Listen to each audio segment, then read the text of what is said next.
Hello humans, it's just Martine, and today I, a forensic psychology graduate, that was what my undergrad degree was in, is going to be reviewing some books that have to do with crime and criminal psychology.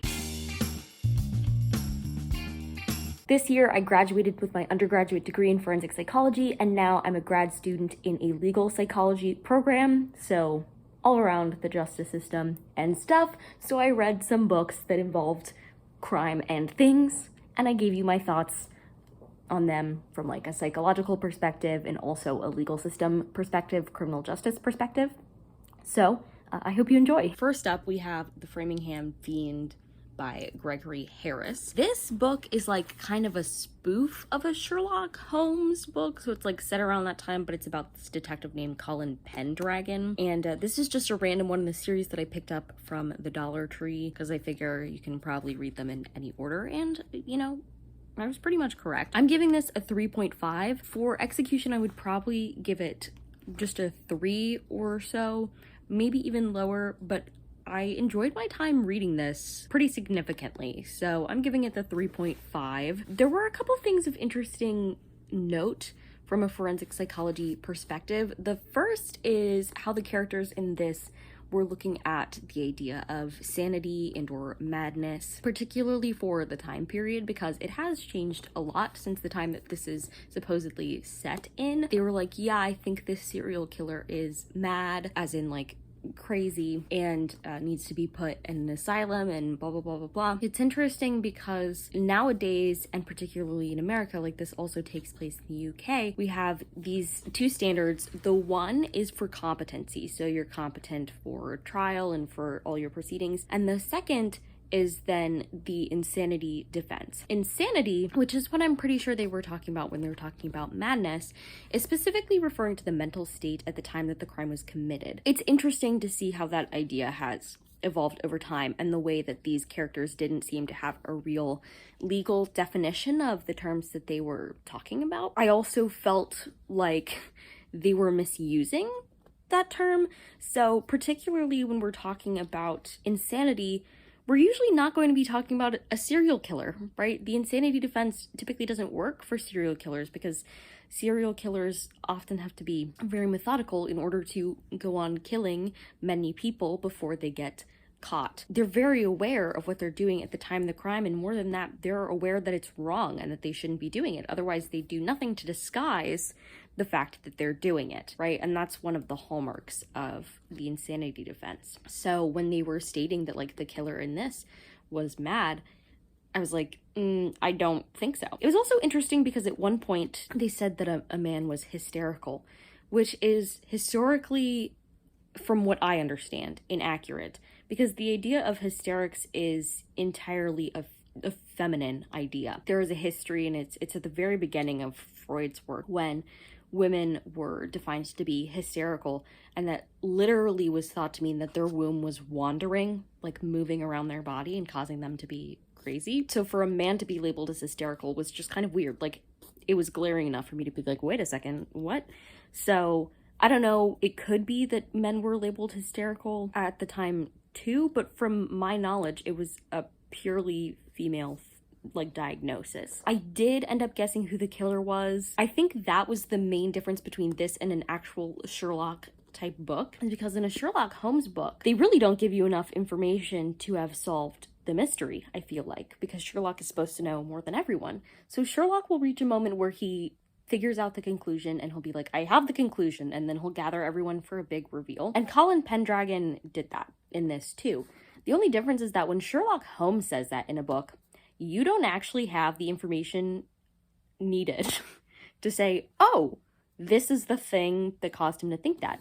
But in this, he said one thing, and then he went, oh, I think I've got it. And I was like, oh, and now I do too. So it was still interesting watching it unfold from that perspective, but it was very different from an actual Sherlock Holmes book in that sense. Also, it should be noted that in this particular Colin Pendragon mystery, Colin Pendragon was in a coma for like a lot of it. And so I would be interested to see what it was like reading some of the other books from these series where he was more prominent than Ethan Pruitt. We did get a lot of information from Ethan's perspective that, you know, might have spoiled that Sherlock type reveal I don't know. But yeah, it was interesting, and it's always interesting to see in Sherlock type books how a police force like Scotland Yard is attempting to work with a private detective and all that stuff. It was also weird. I was telling my sister there were moments in this where they kind of used the fact that they were private detectives as an excuse for Scotland Yard to break the law.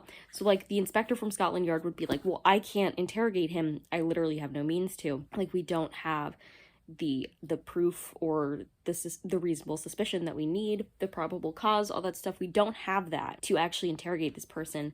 And so Ethan was like, okay, well, then I'll interrogate him. Still in the Scotland Yard interrogation room, and the subject was made to know that cooperating was equal to cooperating with Scotland Yard.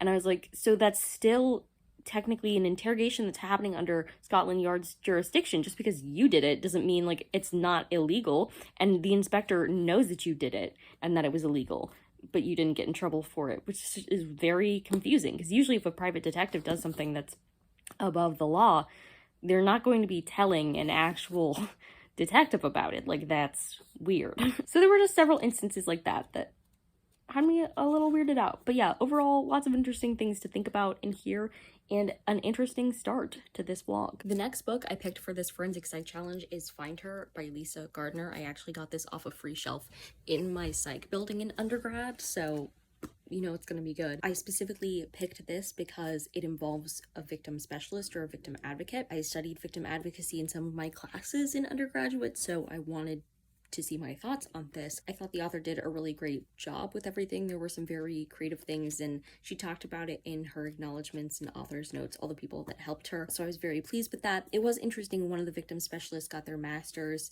in forensic psychology from John Jay, a really popular school for it. That was just an interesting note to me. But this story in general was very interesting. It was kind of told in dual timeline, so one timeline 5 years ago and one in present day, and then there were two perspectives. The flashbacks to 5 years ago as well as present day were both narrated by Flora Dane, and then there was also a present day one for the detective, who apparently this is her series. I didn't know this was part of a series. You can read any of them, truly. Anyway, so Dee Dee Warren, it was her perspective. Because basically 5 years ago, this girl, Flora Dane, she was kidnapped and she was missing for 472 days. And now 5 years later, she keeps coming up in connection with these other missing persons cases. And then suddenly she goes missing again. Dee Dee Warren needs to find her. And we also get Flora's perspective, as she doesn't know who's kidnapped her this time, because the person who kidnapped her the first time is dead. So it was just very interesting, and whenever they thought they had a lead, it would turn out their lead was not right. And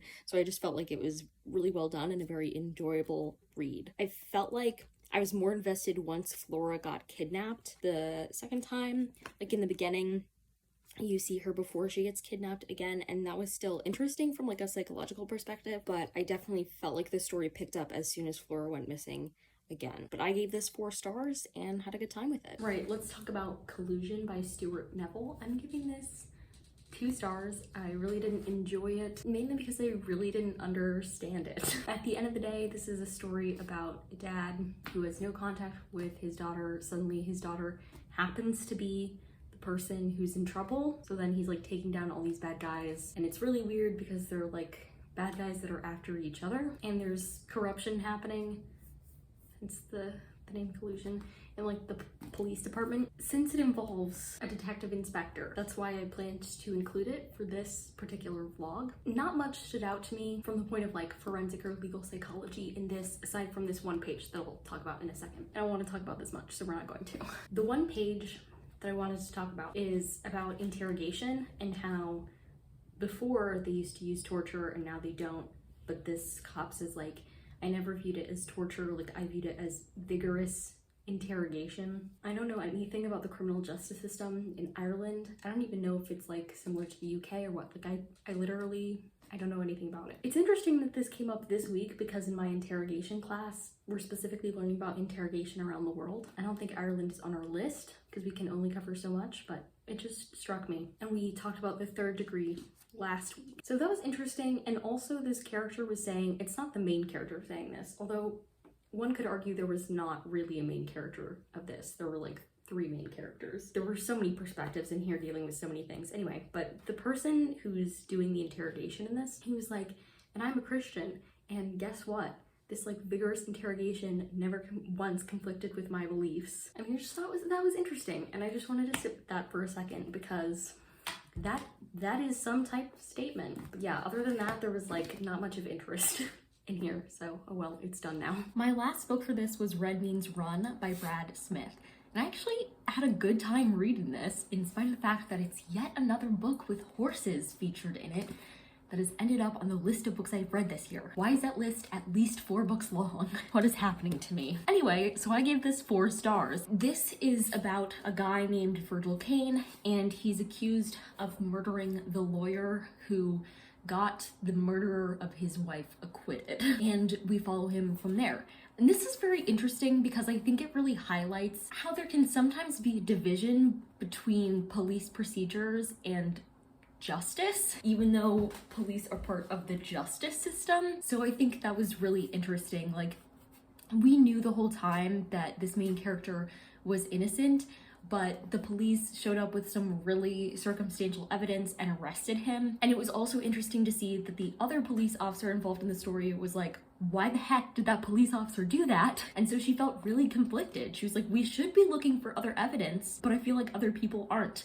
And so she made some illegal decisions that were ultimately for the sake of justice. I think that's a really fine line to balance and something that people don't always think about.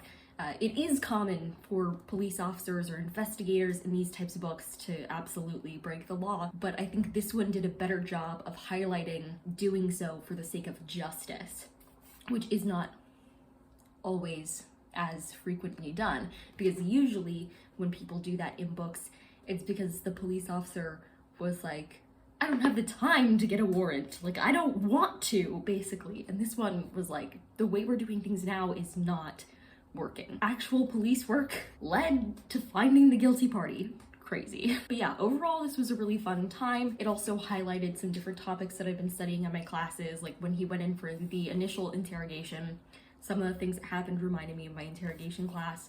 So overall, this was like a fun read, which is interesting to say because lately these types of books haven't been catching my interest as much, but I really did have a good time with this one. So overall, yay. And those were the books. If you like this video, go ahead and give it a big thumbs up and comment down below. Do you also come across your area of study or expertise in your fiction books?